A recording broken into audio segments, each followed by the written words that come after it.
Hey everyone, welcome to another installment of Harry Potter Theory. As much as I enjoy the Harry Potter books, to say that they are without their faults would be massively dishonest. In fairness, there are 7 books equating to over 4,000 pages, so mistakes are probably inevitable when you're dealing with a story so long and so complex. But regardless of that, mistakes do exist. Specifically, I'm talking about plot holes. Before we get stuck into it, I do think it's important to quickly define what a plot hole actually is, because online, the term gets thrown around for basically everything. I know I've been guilty of it in the past. A plot hole isn't just a character making a bad decision or a mystery that the audience doesn't fully understand, nor is it simply a part of the story that was never elaborated on. A real plot hole happens when a story contradicts its own internal logic, when the rules that were previously established suddenly stop applying. And to be fair, Harry Potter actually avoids this problem more often than people give it credit for. A lot of the plot holes fans bring up can usually be explained with context from the books, but there are also a few moments where the logic genuinely gets shaky, and those are the ones we're going to be focusing on today. Plot holes that still bother me in 2026, nearly 20 years later. I know, I need to get over it. This is also part 1 of a series where I'll be breaking down plot holes in each book, starting with part 1, the Philosopher's Stone. Let's dive into it. The timeline. This is one of the oldest Harry Potter inconsistencies, and unlike a lot of supposed plot holes, this one is genuinely hard to reconcile with the timeline the book itself gives us. Because according to the opening chapter of Harry Potter and the Philosopher's Stone, there's basically an entire missing day from Harry Potter's life. Here's why. The attack at Godric's Hollow happens on October 31st, 1981. Voldemort attacks the Potters, his curse rebounds, and he disappears. But Harry isn't delivered to Privet Drive until the night of November 1st. After the Potters are murdered, the first chapter of the book follows Vernon Dursley through a full normal day after Voldemort has already fallen. Throughout the day, he sees owls flying around, strangely dressed people celebrating, whispers about the Potters, people mentioning you-know-who, and even random witches and wizards hugging each other in public. As he sat in his usual morning traffic jam, he couldn't help noticing that there seemed to be a lot of strangely dressed people about, people in cloaks. Mr. Dursley couldn't bear people who dressed in funny clothes. The get-ups you saw in young people. He supposed this was some stupid new fashion. Mr. Dursley always sat with his back to the window in his office on the 9th floor. If he hadn't, he might have found it harder to concentrate on drills that morning. He didn't see the owls swooping past in broad daylight, though people down in the street did. They pointed and gazed open-mouthed as owl after owl sped overhead. Most of them had never seen an owl, even at nighttime. And what this of course means is that enough time has passed for the entire wizarding world to know that Voldemort is gone. It also tells us that Voldemort fell before Vernon's workday even began. Specifically, it happened the night before. But despite all of this, Harry doesn't arrive at Privet Drive until later that night. When he is finally delivered, the scene is described as after dark, as Dumbledore uses his putter-outer to collect all of the orbs of light from the surrounding streetlights to ensure they're not seen by any neighbours. That means that an entire day has passed since the previous evening, when Hagrid took Harry from the scene of the crime, to the pair's arrival at number 4 Privet Drive, leaving the very obvious question of, where the hell was Harry? Now, when Hagrid finally arrives with Harry, he explains what happened. House was almost destroyed, but I got him out all right before the muggles started swarming around. This makes it sound like Hagrid rescued Harry almost immediately after the attack, and then he adds, he fell asleep as we was flying over Bristol. But he fails to mention any other details. He doesn't say anything at all about hiding Harry, waiting somewhere, meeting Dumbledore earlier, spending an entire day in transit, or literally anything that explains the missing 24 hours. And if we consider the geography of it all, it gets even stranger. Godric's Hollow is implied to be in the West Country of England. Surrey is only a few hours away by car, and Hagrid is flying. So why did it apparently take nearly an entire day to deliver Harry? The timeline the book presents simply doesn't flow logically, because either Hagrid retrieved Harry immediately, in which case the 24-hour delay makes no sense, or Hagrid didn't retrieve Harry immediately, which contradicts what he explicitly says. And this isn't just unexplained. It's the story presenting 2 pieces of information that don't comfortably fit together. 1, Harry was rescued quickly. 2, Harry wasn't delivered until a full day later. Which is it? The Secret Keeper. We all know how devastating it was when James and Lily Potter were killed, leaving baby Harry as the only survivor. It's the defining tragedy of the entire series. The betrayal by Peter Pettigrew is also one of the most important twists in Harry Potter lore, and for years fans accepted it exactly as it was presented. The Potters trusted the wrong person. But later books accidentally introduce a huge problem with the rules surrounding the Fidelius Charm itself. The Fidelius Charm is one of the most powerful concealment spells in the Wizarding world. It works by hiding a secret within the soul of a designated individual known as the Secret Keeper. In the Potters' case, that secret was the location of their cottage in Godric's Hollow. As long as the Secret Keeper refuses to reveal the information, the hidden target becomes completely undiscoverable. In Prisoner of Azkaban, Professor Flitwick even explains that Voldemort himself could search the village for years and still never find Lily and James, which is exactly why the choice of Secret Keeper was so important. Initially, Sirius Black was supposed to be the Secret Keeper, but Sirius, believing Voldemort would naturally suspect him, convinced James to switch to Peter Pettigrew at the last minute instead. Voldemort would be sure to come after me, but never dreamed they'd use a weak, talentless thing like you. Strategically, this decision made sense. But the problem is that later books accidentally changed the rules of the Fidelius Charm entirely, because in Harry Potter and the Deathly Hallows, we discovered that Bill Weasley is the Secret Keeper for Shell Cottage, while living inside Shell Cottage. Arthur Weasley also becomes Secret Keeper for the Burrow. So I think you know where I'm going with this. Why didn't James Potter just become his own Secret Keeper? If Bill Weasley can hide in his own home while living there himself, then the Potters never actually needed anyone else at all. And this is why it makes such a strong plot hole.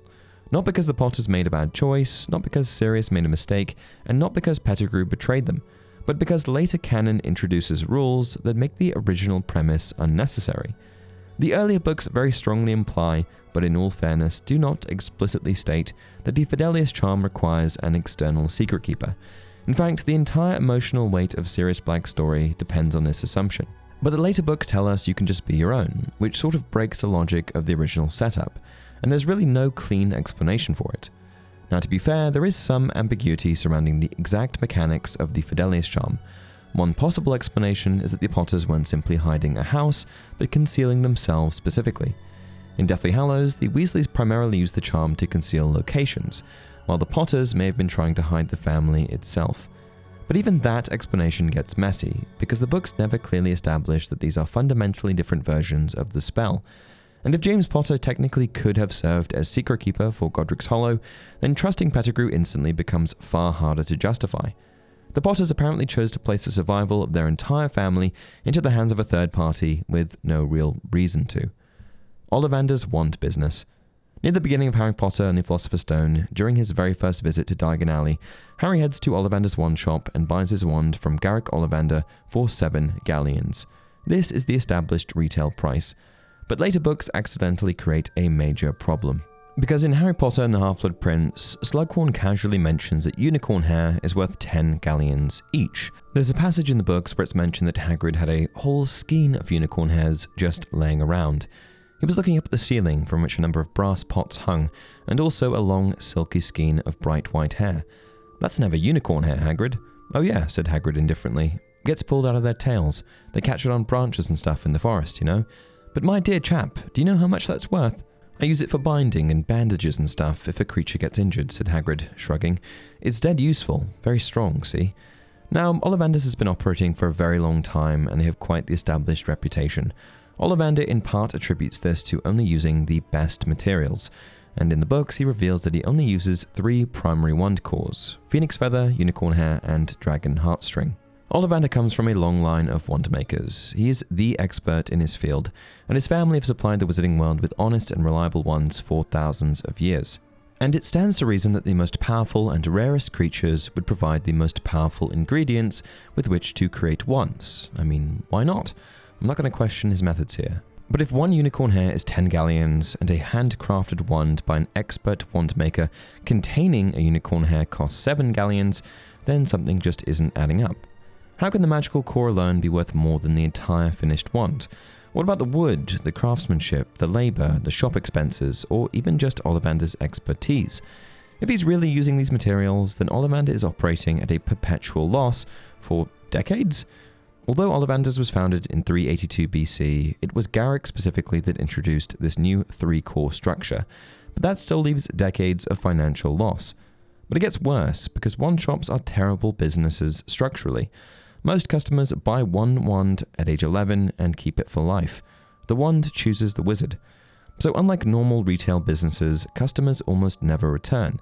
There's no planned obsolescence like we see with a lot of modern tech in the Muggle world, and there's really no reason to go back for another because the wands remain largely the same. To make matters worse for Ollivander, some families even reuse old wands, like the Weasleys. That means Ollivander's entire business model sells products below material cost to customers who will almost never come back during a tiny seasonal window before Hogwarts starts. If we go by Philosopher's Stone alone, before it's revealed what a unicorn hair is worth, then the cost of the wands still sort of makes sense.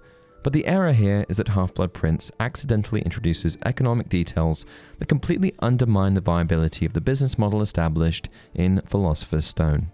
Voldemort lies about James. In the last plot hole, I mentioned something from Philosopher's Stone that only becomes a plot hole once later books revealed more information, and this is another example of that. In the climax of Harry Potter and the Philosopher's Stone, Voldemort tells Harry, "Yes, boy, your parents are brave. I killed your father first, and he put up a courageous fight. But your mother needn't have died. She was trying to protect you. Now give me the stone, unless you want her to have died in vain." At surface level, there's nothing particularly weird about this, but later in Harry Potter and the Deathly Hallows, we witness the event from Voldemort's own perspective, and what we see is completely different. James doesn't duel Voldemort, he doesn't even slow him down. In fact, Voldemort's internal narration explicitly says it was easy, too easy. He had not even picked up his wand. James basically runs into the hallway unarmed and dies instantly. Voldemort even laughs before killing him. Now, you could argue, well, Voldemort was just lying to Harry. But here's where it becomes weird. Why this lie? Because the lie actually makes James sound better. Voldemort isn't mocking James here, he's almost complimenting him. And that's strange because Voldemort consistently despises weakness and values magical power above all else. According to Voldemort's own memory, James had no wand, no chance, and died almost immediately. So describing this as a courageous fight doesn't really line up with what actually happened, Voldemort's own thoughts, or Voldemort's personality. If he wanted to emotionally hurt Harry, it would make far more sense for him to say, "Your father died helpless." Instead, he bizarrely romanticizes James's death in a way that later canon doesn't support. And because the contradiction comes from Voldemort's own later internal monologue, it creates a genuine inconsistency between what the story originally claims happened and what later canon shows us actually happened. Rules for the Mirror of Erised. This is the only one on the list that's a little bit more debatable, but I still think it's worth mentioning because the logic behind the Mirror of Erised is a bit of a mess. Near the end of Harry Potter and the Philosopher's Stone, Dumbledore explains that he placed an enchantment on the Mirror of Erised in order to protect the stone. And according to Dumbledore, the enchantment works like this. Only one who wanted to find the stone, find it but not use it, would be able to get it. Based on this enchantment, anyone seeking the stone for immortality, power, wealth, or selfish gain would fail. Meanwhile, someone with pure intentions could retrieve it safely. Except the more you think about the wording of the enchantment, the less consistent it starts to become, because Harry does want to use the stone. Not for immortality or any of the same reasons as Voldemort, obviously, but he absolutely intends for the stone to have an outcome beyond simply finding it. Harry's goal is to stop Voldemort, keep the stone away from him, and prevent his return to power, which, when you think about it logically, is still active intent. He wants something very specific to happen. And this made me wonder, what does constitute using the stone? Hiding it, protecting it, destroying it, handing it to Dumbledore? Because all of those options involve some form of intent beyond merely finding. And by the Mirror's stated logic, why wouldn't Quirrell qualify? Now, obviously there are possible explanations here. You could argue that the Mirror distinguishes selfish intent from selfless intent, that giving the stone to Voldemort still counts as using it, or that the enchantment somehow interpreted Harry's motives differently. And it's very likely that one of these could have been Rowling's intention. But the issue is that the actual rules Dumbledore describes are very specific. He doesn't say only someone with pure intentions could retrieve the stone. He says only someone who wanted to find it but not use it. And Harry absolutely intended for the stone to affect the outcome of events. Compared to some of the other examples on this list, this isn't a perfect airtight contradiction, but it does show how some of the magical rules in Philosopher's Stone were still fairly soft and loosely defined before the later books expanded the magic system in more detail. And that concludes my list for today's video. I know I've done some plot hole videos in the past, but I tried to place the options under much more scrutiny this time around, so hopefully that's apparent. Please do let me know what you think of these down in the comment section below, and be sure to comment any that I may have missed. Next up, Chamber of Secrets. If you want to catch that one, make sure to like and subscribe.